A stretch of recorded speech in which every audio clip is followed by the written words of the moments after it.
Dans le big data, il y a deux parties qui sont extrêmement importantes qui correspondent à récupérer les données et analyser les données.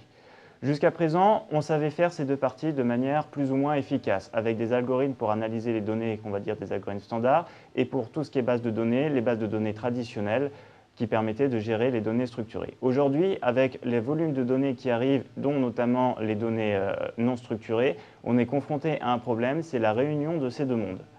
Analyser et récupérer les données. De fait, il devient aujourd'hui nécessaire de développer de nouvelles solutions pour pouvoir répondre à cette problématique-ci. Et quand on regarde finalement autour de soi, ce qu'on constate, c'est que chaque entreprise a développé en fait sa propre solution en interne. Une solution qui n'est pas forcément efficace, mais qui est aussi propre à l'entreprise. Donc ça veut dire que l'entreprise doit dédier des ressources dans le développement de ces solutions, alors que ce n'est pas forcément son cœur de métier. On a donc une nécessité d'avoir une solution externe qui permette de répondre à ces besoins.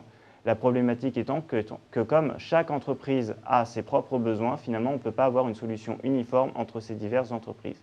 D'où l'intérêt de l'open source.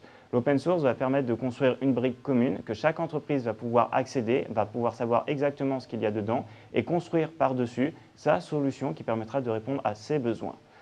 Et à partir de cette solution, l'entreprise va pouvoir la publier, permettant à d'autres entreprises de construire par-dessus, créant ainsi un cercle vertueux qui permet donc d'améliorer la solution de la première entreprise et ainsi de suite.